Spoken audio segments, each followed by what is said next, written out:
What's up guys, back with another video. So today we're talking about the Anderson squat. Now this is one of the most difficult ways to squat, if not the most difficult. And this is because you are starting out of the bottom position. So you can't get any kind of stretch reflex, any kind of bounce, any kind of rebound out of that bottom position, making it an incredibly difficult move. You have to get in position and get braced in that bottom position, which is probably the most difficult part of the lift for a lot of people. For that reason, it is extremely limiting in the amount of weight that you can use. And I think it is a great accessory movement for the squat. When it comes to choosing your accessory movements, I tend to prefer exercises that are more difficult and you cannot load as heavily. Yeah, you can do a quarter squat and quarter squat a ton of weight, but it's just going to beat up your joints and it might not have any carryover to the actual competition movement. And if you're interested in building muscle, which a lot of people are, choosing these more difficult movements is definitely going to be good for winning the hypertrophy. So these were named after Paul Anderson, who was quote-unquote the strongest man in the world. Mr. Anderson. And this isn't some kind of circus gimmick. He was legit extremely strong. Mr. Anderson. He participated in the Olympics. I think he won the Olympics as well. He was a weightlifter. He could squat almost astounding amounts of weight. So he was very legit, and this is one of his preferred ways to squat. He actually would dig out the back of his backyard and he would start from the bottom position.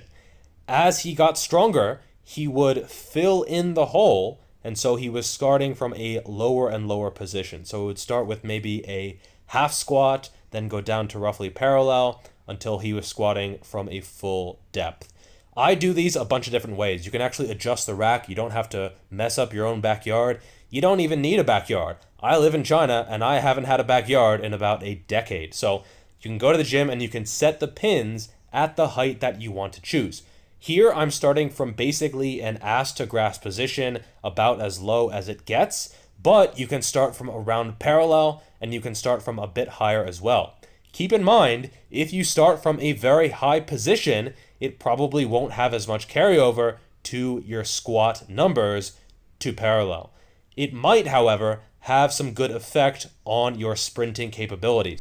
Studies have shown that quarter squats and half squats can be actually pretty damn good for sprint performance because they mimic the joint angles involved. So is that a joint? However, it can be really tough on the knees. If you're doing a bunch of heavy quarter squats, at a certain point, for most people, their knees will say, fuck you. So, I think it's important to implement something to actually save the joints, and this is a good option. Starting from a quarter or half squat position and doing the movement can be much, much easier than an actual normal quarter squat. One really good thing about the Anderson squat is that it allows you to feel where your hips are. I see a lot of beginners, they don't exactly know what their body is doing. Are their knees coming forward? Are they going inward? Are the hips shooting back? Are they up? Are they underneath them? And it's not necessarily a bad thing to have the hips shoot back a little bit. In fact, if you're squatting maximum weight, they are going to shift back a little bit. But you need to be able to feel that, feel the positioning, and knowing how much you can do. If you have long femurs, like I do, the instinct is probably going to have the hips to shift back. This is to get more hamstrings, more glutes, more hips involved, and to take the tension off of the quads, which are a little bit weaker. But for me, if I want to build my quads, I will try to stay relatively upright when I am squatting. So the Anderson squat Mr. Anderson. Mr. Anderson. Mr. Anderson. is a good way to feel this. You can feel where your hips are and if you are quote-unquote cheating by letting your hips shift back. Another benefit is to control your depth. For these squats, I'm going pretty deep, so it's not as big of a factor. But if you are someone who tends to squat pretty high, I think setting the Anderson squat, setting the pins at a reasonable depth can keep you honest. I see a lot of people, they say, oh, I'm squatting to parallel, but they're really not. So being honest, taking a side angle and pointing out if you are actually going to depth can be a good use of the Anderson squat. It's also a good use if you get problems in the bottom position. So some people get hip issues, bursitis, labrum tears, etc. when they go really deep. If you set the pins a little bit higher, you can automatically make it impossible to hit that range of motion. That's not necessarily a bad thing if that range of motion constantly gets you injured.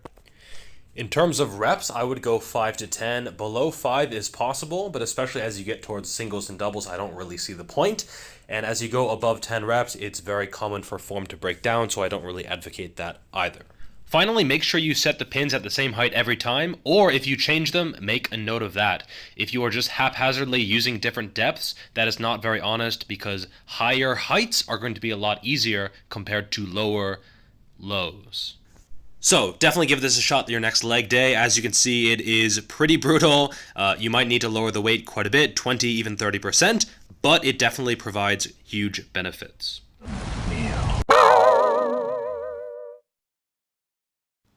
Stay a while and listen. Or watch a video on the screen for extra knowledge points and experience in your quest to become more betterer.